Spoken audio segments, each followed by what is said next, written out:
From Lagos, the nation's commercial capital, this is the News at 10. Live from Channels Television. Reporting tonight, Ayotunde Balogun.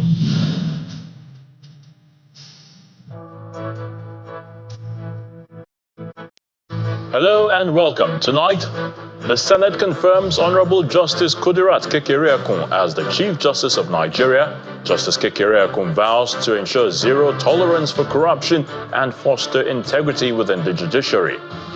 A coalition of 15 civil society organizations presents 16 priority areas of electoral reforms, comprising recommendations for the unbundling of the Independent National Electoral Commission, diaspora voting, and the establishment of an Electoral Offences Commission. And global leaders gather in New York to celebrate the United Bank for Africa, UBA, on its 75th years of corporate existence and 40 years of operation in the United States. And on business news, the Center for the Promotion of Private Enterprise describes central bank's latest interest rate hike decision as unjustifiable, cites current national realities. On sports news tonight, Tottenham Hotspur manager Angel Postecoglou believes expectations of players are at a dangerous level, with the numbers of games they are expected to play will lead to rest. From Abuja, the nation's capital, President Bola Tinubu approved the rehabilitation of the former Ministry of Agriculture and Food Security to serve as a newly proposed building for the Ministry of Livestock Development. In international news from London, Israel's military says it is carrying out a new wave of extensive strikes in southern Lebanon and the Bekaa area.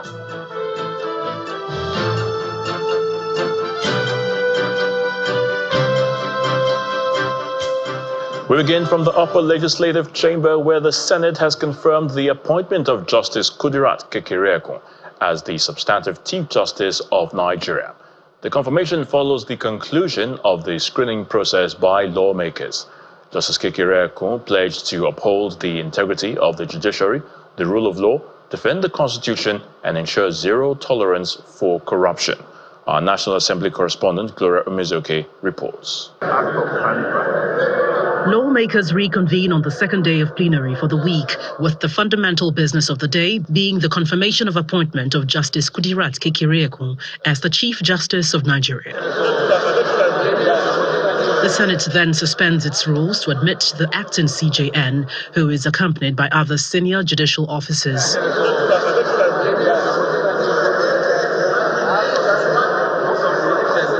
Justice Kekereekun reels out her leadership qualities before the commencement of the screening. I was the first presiding justice in the Makurdi division of the Court of Appeal. The Deputy Senate President begins by validating her pedigree. In doing well in all assignments given to you, we've seen that over the years. So how will you bring that to bear in ensuring that we have integrity in the performance of our judiciary? Senators across the 6 geopolitical zones took turns to interrogate the nominee. The abuse of ex parte order and interim injunctions is also a major concern for lawmakers. I would like to ask you, is the hand of the judiciary tight in the possibility of not meting out sanction, making sure that it's criminalized? Where this power to issue ex parte orders is abused, those found responsible will be dealt with decisively. The barrage of interrogation continues and becomes intense as one lawmaker asks the CJN to identify corrupt Nigerians following comments made by a former British Prime Minister in 2016. Are the senators corrupt? Is the judiciary corrupt? Which of them? Which of the Nigerians is David Cameron referring to? I want to believe that his question was rhetorical. Improving access to justice and decongesting the nation's prisons were questions the justice responds to in the affirmative. She is then asked to take a bow and leave. The upper chamber subsequently affirms her appointment. Those in favor say aye. Those against say nay. The ayes have it.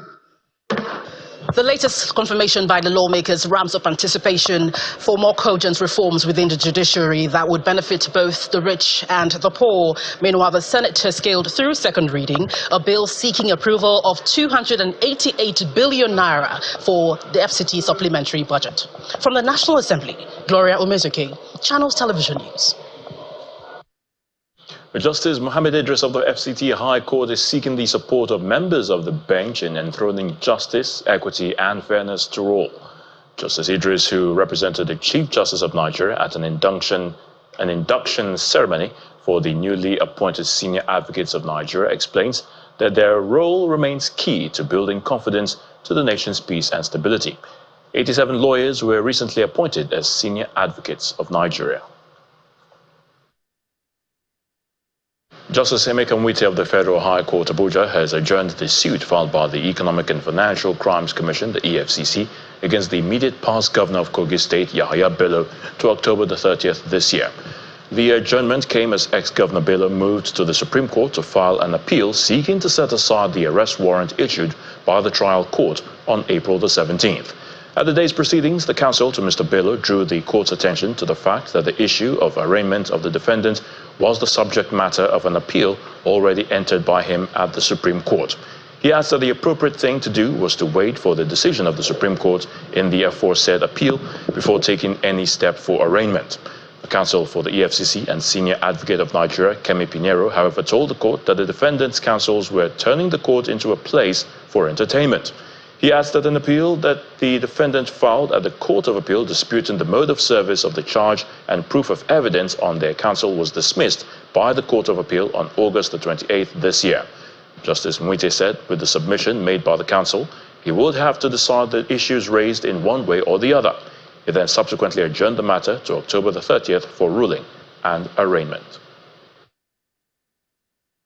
Meanwhile, the Economic and Financial Crimes Commission, the EFCC, says no amount of blackmail arising from the prosecution of former Kogi State Governor Yahaya Bello will make it to compromise its integrity. In the statement issued by the EFCC spokesman, Mr. Dele Oyewale, the commission asked the former Kogi State Governor to obey the court order and appear before Justice Emeka Nwite of the Federal High Court, Abuja. The anti-graft agency alleges that the former governor had made several unsuccessful attempts to throw spanners in his ongoing trial through some irresponsible and utterly rascally efforts. The statement goes on to say that as a responsible anti-graft agency, the EFCC is sensitive to public opinions, especially if they are in tandem with its operational codes and standard operating procedures. According to the EFCC spokesman, the former governor is yet to take his plea in the alleged 80.2 billion naira money laundering charges preferred against him before Justice Nwite.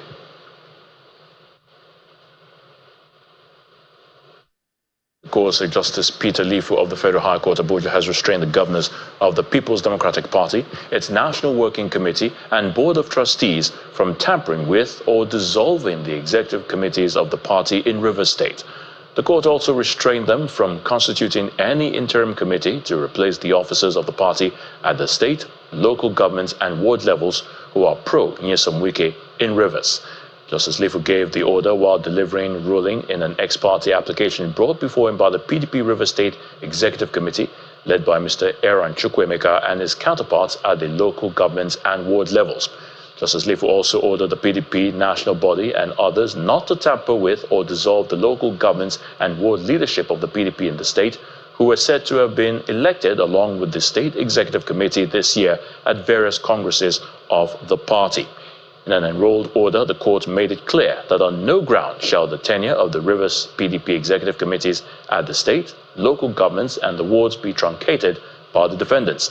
The judge also ordered that the defendants must not allow any other group to perform the duties and functions of the PDP executives elected between July and August of 2024. Hearing in the motion on notice instituted by the plaintiffs has been fixed for October the 4th this year. Now, regardless of claims by the sacked All Progressives Congress Caretaker Committee Chairman Tony Okocha that there are ongoing litigations stopping the October the 5th local government council elections, the Rivers State Independent Electoral Commission says all is now set for the poll. While speaking to Channels Television, the commissioner in charge of civic education at RCEC, Tobin Stamanotonia, said there is no such court order known to the commission. He also disclosed that a total of 18 political parties, including the APC, have presented candidates from their primaries supervised by RCEC, but the PDP is yet to field candidates for the council polls. My plea to every well-meaning citizen of Rivers State is for us to embrace peace, to welcome this election, participate fully, knowing fully well that the issue of caretaker committees leading local government councils is completely out of order now. It's completely out of order going by the Supreme Court judgment. So I will appeal to all residents and people in Rivers State to participate fully in the election. And I want to assure every one of you on behalf of my chairman and other members of the commission that this commission will be fair, free. We are going to conduct one of the best and most acceptable elections so far conducted in Rivers State. A coalition of 15 civil society organizations in Abuja have presented 16 priority areas of electoral reforms, comprising recommendations for the unbundling of the Independent National Electoral Commission, diaspora voting, and the establishment of an Electoral Offences Commission. The document, which is tagged Citizens Memorandum on Electoral Reforms, also made other recommendations for the alteration of the 2022 Electoral Act to address what they describe as irregularities and ambiguities that have hindered the efficient application of the Act. We start by introducing It's a gathering of leaders of various civil society organizations who have worked in the electoral space in Nigeria. They are here to make public presentation of recommendations for electoral reforms as the National Assembly prepares for another round of amendments to the existing electoral laws. The memorandum we present today focuses on three core pillars of the electoral legal framework for the conduct of elections: the Constitution of the Federal Republic of Nigeria 1999, the Electoral Act 2022, and INEC regulations and guidelines for elections. These proposals aim to strengthen the independence of INEC, improve the processes for electoral adjudication, and refine key constitutional provisions to ensure fairness, transparency, and inclusivity in our electoral process. The group is recommending 16 priority areas for the National Assembly to look into. These include the recommendation for the unbundling of INEC, the establishment of Electoral Offences Commission, political party reforms, and diaspora voting. Play a vital role in strengthening Nigeria's democracy. The group also speak on the need for the National Assembly to consider reforms around election results management process and election adjudication. I think the point about collation of results have been tackled. It's contained in the memo. What needs to be done? We need greater transparency, in our results collation process, even if it means subjecting it to some sort of independent audit of the of the results process is critical.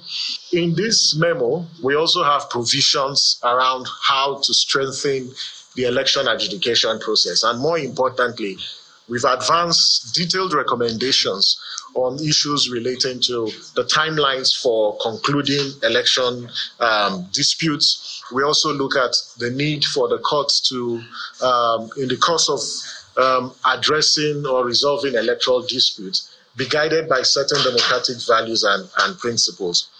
The group hopes to pass the documents to the National Assembly to serve as a crucial resource as the lawmakers embark on a fresh electoral reform exercise. To the National Assembly so that. In part two, after the break, President Bola Tinubu asked world leaders at the 79th session of the United Nations General Assembly to recommit themselves to multilateralism by deepening relations among member states of the United Nations in line with the principles of inclusivity, equality, and cooperation. Please stay with us.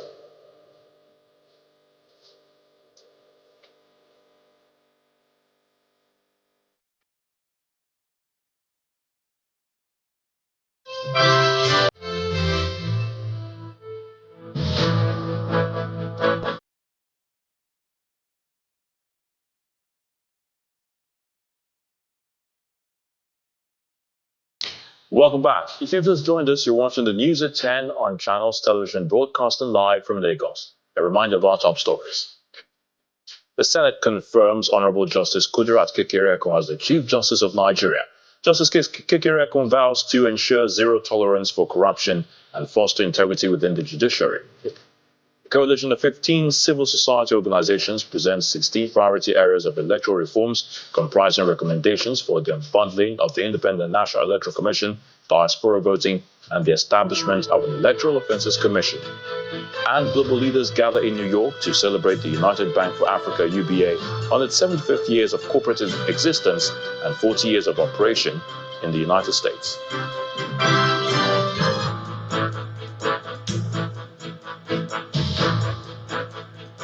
The federal government is again pledging its continued support for the nation's armed forces as the war on insurgency continues to dwindle. Addressing a news conference in Abuja ahead of the 2025 Armed Forces Remembrance Day, the Permanent Secretary of the Federal Ministry of Defense, Mr. Ibrahim Kana, says as the country begins to heave a sigh of relief from insurgency, the return of Niger Republic to the multinational joint task force is a booster to the security of the nation and the Lake Chad region.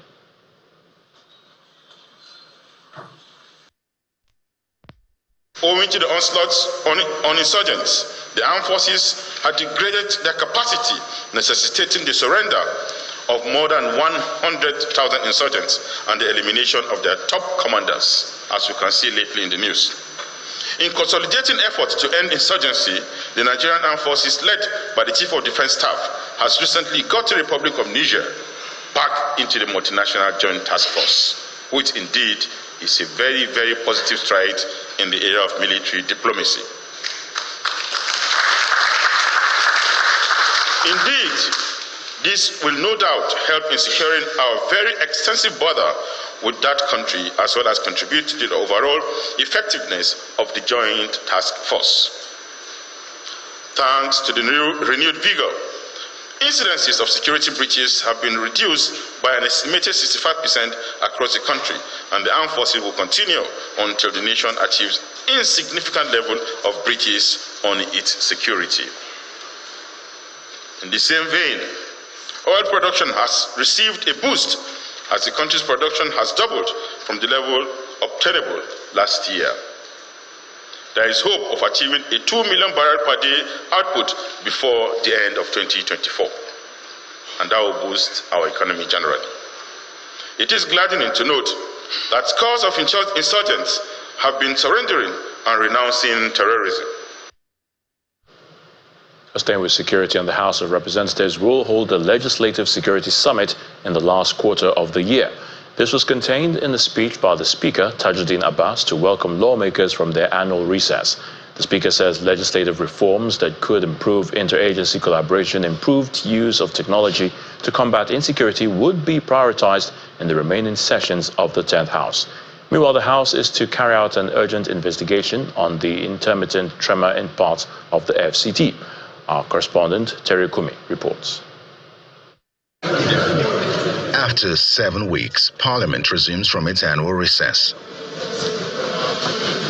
It's a full house in the Green Chamber as the Speaker welcomes lawmakers with a speech on matters that arose during the holiday and the next line of action for the House, especially in the area of insecurity. Security remains a top priority for this House. The safety and well-being of every Nigerian are non-negotiable. As previously committed, the House of Representatives will hold a high-level Legislative Security Summit in the final quarter of this year. This summit will address Nigeria's urgent security challenges by bringing together key stakeholders, including executive, security agencies, policy experts, and civil society organizations. The devastating flood in Borno State is also captured in the Speaker's address. It is also crucial to acknowledge the devastating impact of climate change on our communities, especially the recent flooding in Maiduguri, Katsina, Sabangari in Kaduna State, and other parts of the country. These environmental disasters call for an urgent and comprehensive legislative response, strengthening environmental laws, bolstering support for frontline enforcement personnel, and prioritizing renewable energy initiatives are essential steps. Borno State is not the only state that has experienced flooding in recent times. The flood situation has extended to other parts of the country, including Bauchi State.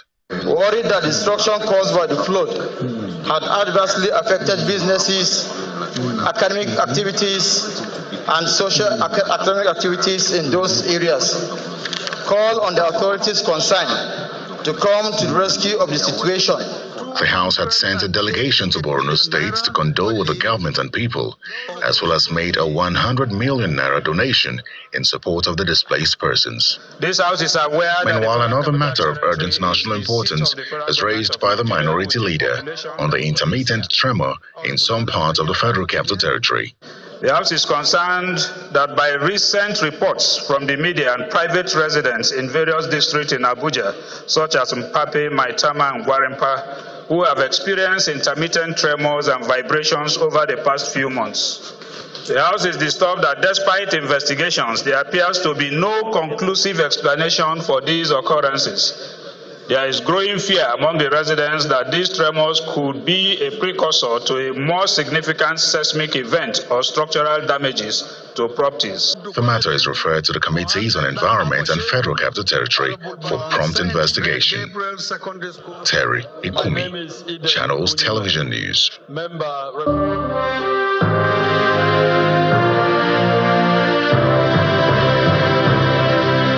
Nigeria has called on world leaders to recommit themselves to multilateralism by deepening relations among member states of the United Nations in line with the principles of inclusivity, equality, and cooperation.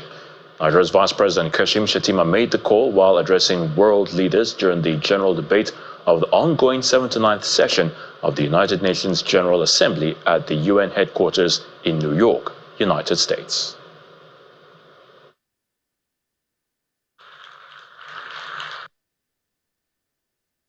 Today, these pillars of our organization are threatened. They risk being broken by the relentless pursuit of individual national priorities rather than the collective needs of the nations that are assembled here today. While commitment to multilateralism offers us the surest guarantee of global action to address the existential challenges we face, singularity and nationalism are undermining the aspirations towards a peaceful and collective resolution of such challenges. The continued manifestations of these challenges testifies to our failings rather than to any lofty achievements on our part. Billions of dollars are being committed to the prosecution of wars and the planning of the embers of conflict. Yet, we always recoil from bringing out the resources we need to build peace and to deliver life's necessities to people. The question of governance is at the heart of our problems and also the solution to them.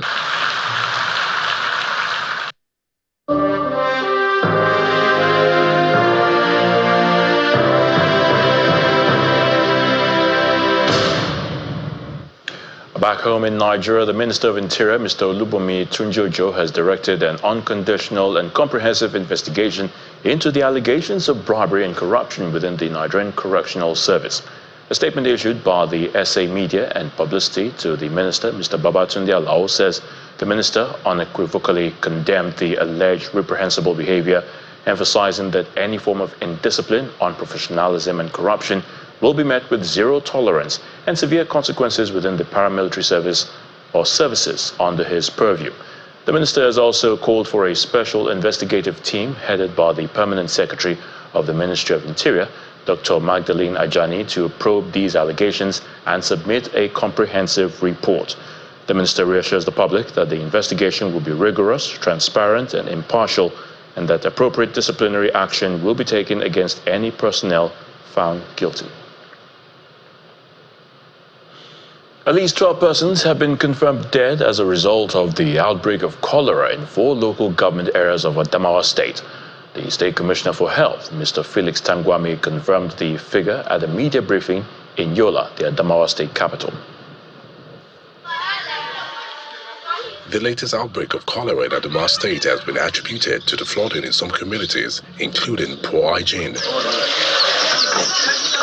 4 local government areas, including Yola North, Yola South, Jire, and Fufure, had earlier recorded acute watery diarrhea. 30 samples were collected and sent to the National Reference Laboratory to ascertain the cause of the infection, while victims were isolated at the Infectious Disease Center at the Specialist Hospital, Yola.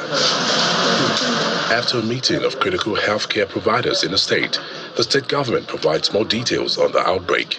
We have confirmed from PCR in the National Reference Laboratory controlled by NCDC that there's an outbreak of cholera in Adamawa State. Before now, you are aware that even before the confirmation, we have been treating people, and out of those that were treated, 244 were discharged, were treated and discharged, and we have 12 deaths, 6 at the facility, 6 outside the facility. A UNICEF representative speaks on the plans for vaccination. About 3 years ago now, the cholera vaccine was introduced in Nigeria, and immediately this was identified as a challenge in Adamawa. 200,000 doses delivered today to the Adamawa State Primary Health Care cold store. As I speak to you, we have received it, we have inspected it, we have counted it, and we are developing micro plans supporting the state to put in place micro plan for vaccination of people. Already the state government has received cholera vaccines, while surveillance officers have been deployed to educate the public to prevent its spread to other local government areas in the state. Still ahead on the news at 10, global leaders gather in New York to celebrate the United Bank for Africa, UBA, on its 75th years of corporate existence and 40 years of operation in the United States. Please join us again.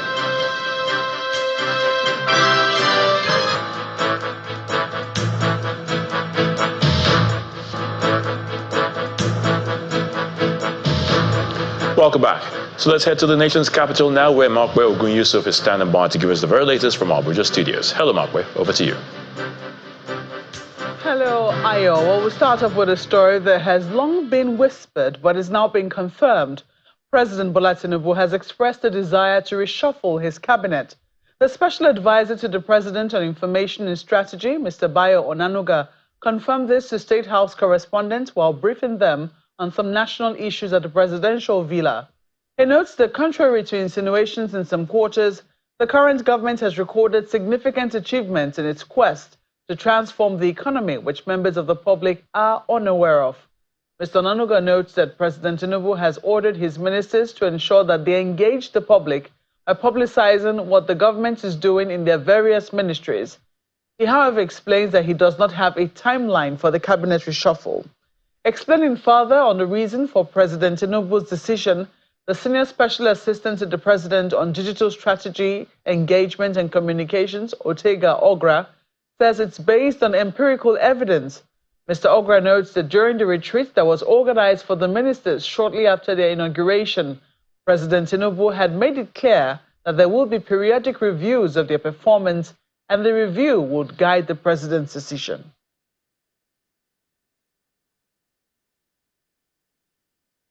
The president actually gave an order to all his ministers to go out there to speak about the activities of his government. Some of them have been media shy, TV shy, radio shy, and he wants them to really overcome all that and go out there, speak about what they have been doing the past year. Because as he said, the feeling outside there, some people feel the government is not doing anything. And government has been doing a lot. And he believes that it is up to them to go out there and blow their trumpets. So cabinet reshuffle, let me tell you, I don't have any timeline. The president has expressed his desire to reshuffle his cabinet, and he will do it. I don't know whether he wants to do it before October 1, but he will surely do it. We also need to realize that the president's decision to reshuffle is also based on empirical evidence.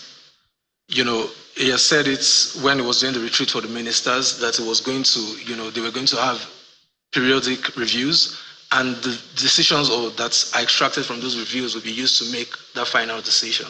I know he's gotten a couple of reports, and as Mr. Ononuga said, when he's ready to do that, I believe he will. Meanwhile, the president has approved the rehabilitation of the former Ministry of Agriculture and Food Security to serve as a newly proposed building for the Ministry of Livestock Development. The FCT Minister, Mr. Nyesom Wike, made this revelation during an inspection tour around the nation's capital. According to the FCT Minister, President Tinubu has directed him to undertake the immediate rehabilitation of the building. Our correspondent, Kumbia Buluwade, reports. This is the proposed building for the newly created Federal Ministry of Livestock Development. The FCT Minister is accompanied by the Executive Secretary of the Federal Capital Development Authority and other top management staff of the FCT to assess the project located in the Central Business District of the nation's capital. Next up is the newly built Kugbo Market along the Karinyanya area of the nation's capital. Here, the minister inspects the project and recounts the purpose for his earlier visit. The creation of the Ministry of Livestock is a welcome development, and you can see people are happy waiting for it to start. And so now that that place has been identified, the president has ordered the FCT administration through the FCDA to look at it, and we have seen the integrity test, which is okay, and we have to rehabilitate and furnish it, and then you will see the Ministry of Livestock take over. He also makes some pronouncements on the development of the Kugbo market, while stating that there is a need to review the public-private partnership on the project. I hear there is a sharing formula, which is not acceptable today for the first instance. The international markets of standard, and there are a lot of problems. There is encroachment, and I've directed the development control to immediately demolish anything that is going to cause us an impediment. The developer states that the first phase is completed and the market has provision for physically challenged persons. The cripple can go up. If he's looking for something, he will not just park here and be raising his hand for help. He will drive off and go and see what he wants to buy and come down. Number two, we are bringing the supermarket and European system. You buy your things, you are not carrying it on the head to follow the staircase. You roll a trolley and bring it down. The FCT administration believes this partnership with the private sector will eliminate roadside hawking in the area and create jobs for the youths. Kumbi Aboluade, Channels Television News. In other developments, the Gombe State Community Action for Recovery and Economic Stimulus, GoCares, has empowered no fewer than 573,000 young entrepreneurs and rural farmers with cash transfers, laptops, grinding machines, fertilizers, and herbicides to boost nano, micro, and small enterprises in rural communities. The State Commissioner for Budget, Planning and Economic Development, Mr. Salihu Alkali, describes the gesture as part of efforts of the state government to reduce poverty in the state. As part of the desire to stimulate economic development from the grassroots, the Gombe State government is implementing the first round of economic empowerment under the GoCares initiative. The initiative is the state version of the NG Cares, a program that aims to expand access to livelihood support and food security services, as well as grants for poor and vulnerable households. Over 500,000 persons are benefiting from this round of the program in Amada, a district in Akko local government area, the largest in the states. The first phase implementation will see beneficiaries who are carefully selected and mined from the social register, benefiting from cash transfers, livelihood grants, labor-intensive public workforce, basic services, provision of agricultural inputs and access. The program of His Excellency is just to ginger the economy from the grassroots. And I know by so doing, you have seen the people who have collected the palliative. And I know when they were judiciously used, they will improve their economy and the economy of the state. The beneficiaries applaud the initiative, especially because they envisage the impacts on their lives. I thank God for His Excellency, the Governor of Gombe State, for this special effort that he has for people in Gombe State. We really appreciate that, and we are saying thank you for all that he has been doing in our state and within the local government. Of course, for example, those that receive those livelihood, urea and fertilizer and the rest. So in that case, it will really help them in their farming activities. Likewise, like this kind of laptops will really help in our studies, and then those that receive cash will really help them in enhancing their small into businesses. Yeah, it will really help a long way. The state government is promising to continue the implementation of all programs that would improve the livelihoods and economic well-being of the people. Back in the United States, global leaders gathered in New York to celebrate the United Bank for Africa, who is marking 75 years of corporate existence and 40 years of operation in the U.S. The event, which took place on the sideline of the ongoing 79th United Nations General Assembly, had in attendance presidents, heads of industry, and loyal customers. The bank says it looks forward to celebrating many more years of service to Africa. It was a glittering affair attended by presidents, business leaders, and loyal customers as the management team of one of Africa's global banks, United Bank for Africa, welcomes guests to an evening of celebration. The bank is celebrating its 75th anniversary and 40 years of operation in the United States. The event is taking place on the sidelines of the 79th United Nations General Assembly in New York. UBA customers highlight the bank's support and innovative banking solutions. I bank with UBA, and when I travel, I use the UBA dollar debit card. It works beautifully across the world, so seamlessly. So from a personal point of view, it's a great bank and is giving excellent service. Being a fintech, we build our system on banks. We rely on banks to scale our business, and UBA has given us that platform for us to build on and giving us that access as well to be able to be a proper for our client as well. Yeah.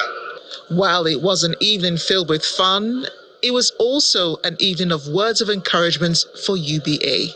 You just said it, the staying power, the ability to grow the assets of the bank, the ability to branch to several African countries and even beyond. So obviously, this is a group that Nigeria should be proud of. So we wish you many more years.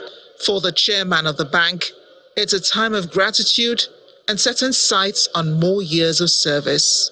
Today, we're celebrating 40 years of operations in America as the only African bank that operates in the US. And we say to everyone who continue in what we do, which is helping to promote and facilitate trade between Africa and the rest of the world. And we believe in the 21st century, we should have African leaders, African businesses like United Bank for Africa, and makes Africa proud.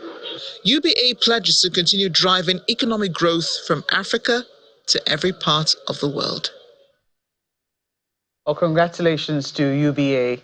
That's all from the nation's capital. But for more business news, Will Ibong is standing by to take you through. Banking, so easy, so simple. Dial *894# now to experience it. You first, First Bank.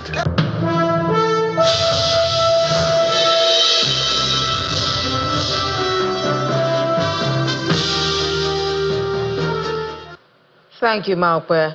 Now, dissenting opinions are still trailing the decision of the Monetary Policy Committee to hike interest rate by 50 basis points to 27.25% in the last meeting. Now, the CEO of the Center for the Promotion of Private Enterprise, Dr. Muda Yusuf, believes this decision cannot be justified in the face of the country's realities. We head to the domestic stock market now, where we see sustained bullish sentiment as the all-share index climbed further today by 0.42%. Ini John Mekwa tells us more.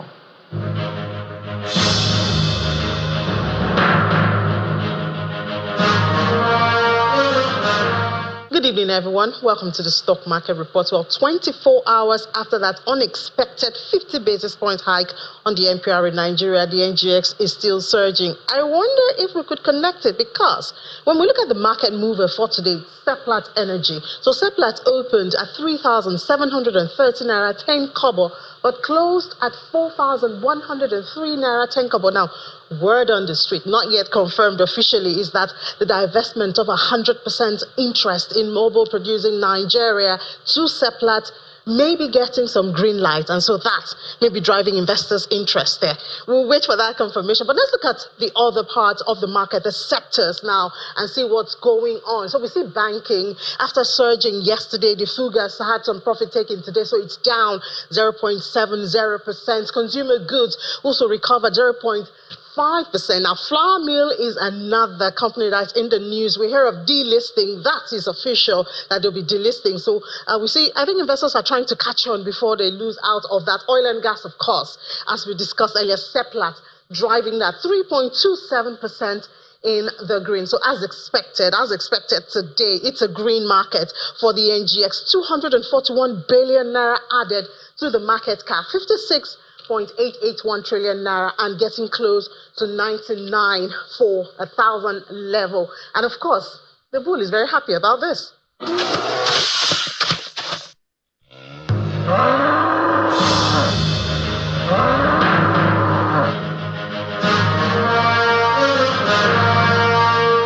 Thank you, Ini. Let's see how other major equities performed today.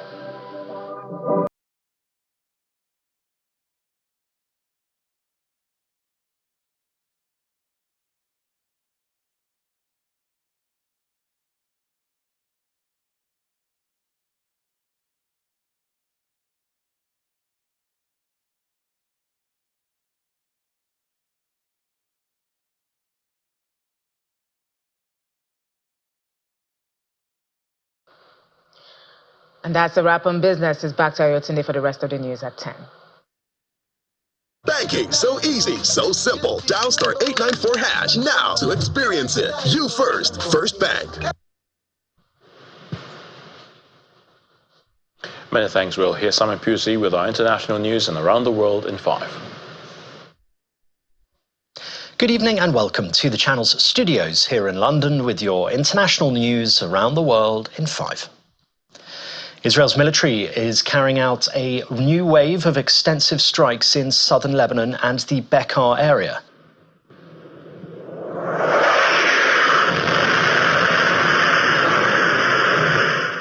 Here, footage showing a huge explosion after an airstrike hit the seaside town of Jiyeh. Lebanon's health ministry says at least 23 people have been killed in the attacks. Wow. Hezbollah is, though, fighting back. Here, a video showing Israelis rushing to a house that was hit during a rocket barrage on the northern Israeli town of Safed. UK Prime Minister Sir Keir Starmer has urged Britons to leave Lebanon immediately. In relation to Lebanon, I'm very worried about the escalation and calling for all parties to step back from the brink to de-escalate. We need a ceasefire so this can be sorted out diplomatically. But I have a very important message for British nationals in Lebanon, which is the time to leave is now. The contingency plans are being ramped up, but don't wait for those. There are still commercial flights. It's very important that they hear my message, which is to leave and to leave immediately. Meanwhile, Pope Francis has urged the international community to do everything possible to stop the escalation in Lebanon. Sono addolorato dalle notizie che giungono dal Libano. It is unacceptable, the pontiff said during his weekly audience in St. Peter's Square. I express my closeness to the Lebanese people, who have already suffered too much in the recent past. The Lebanese health minister says that since Monday morning, the Israeli offensive has killed at least 569 people, including 50 children, and wounded 1,835. Donald Trump has been briefed by US intelligence on threats from Iran to assassinate him. The Republican presidential candidate was briefed regarding real and specific threats from Iran to assassinate him in an effort to destabilize and sow chaos in the United States. That's according to his campaign. It did not elaborate on the claims, and it was not immediately clear if the threats it referred to were new or had been previously reported. Mr. Trump posted on the social media site X, formerly Twitter, that there are big threats on my life by Iran. More than 430 people have died from cholera in the past month. That's according to Sudan's health ministry, as civil war continues to ravage the country. The number of infections has risen to around 14,000, it said in a statement. It said it was doing all it can to combat cholera in the affected states.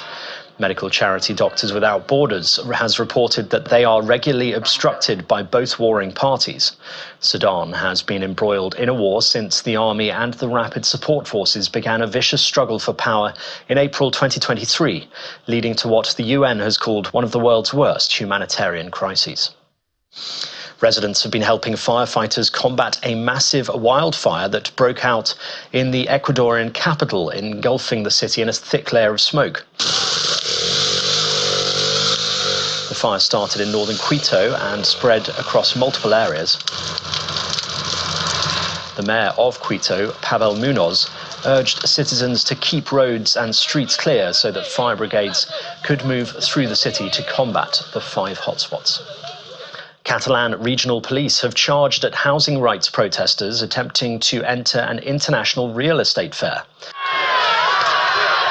Barcelona, like other major tourist destinations in Spain, is facing a housing crisis that has triggered anti-tourism protests as locals blame the rise in housing costs on the proliferation of tourist apartments. Demonstrations were mainly peaceful, although a few scuffles did break out. And a zoo in Finland is to return 2 giant pandas to China 8 years early, saying it can no longer afford to look after them. Lumi and Pyri were brought to Finland in 2018 after the 2 countries signed an agreement to protect the animals.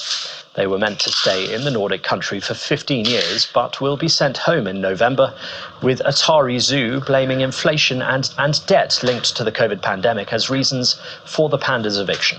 It said it had spent €1.5 million a year on the pandas' upkeep, as well as more than €8 million on their enclosure. And that's your international news around the world in 5. Now back to the channel's studios in Lagos.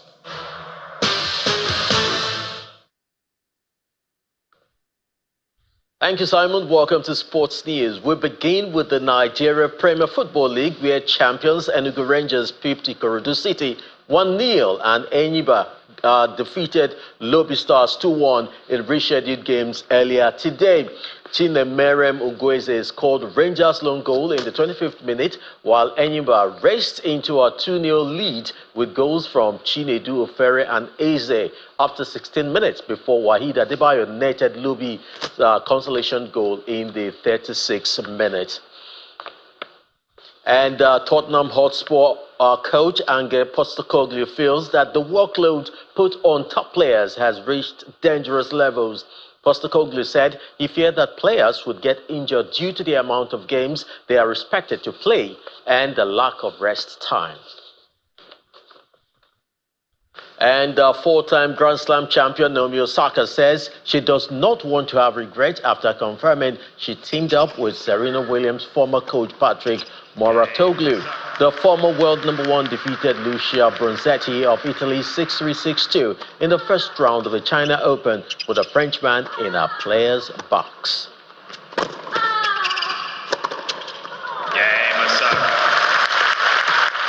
Varsity Sports is back to you, Ayo.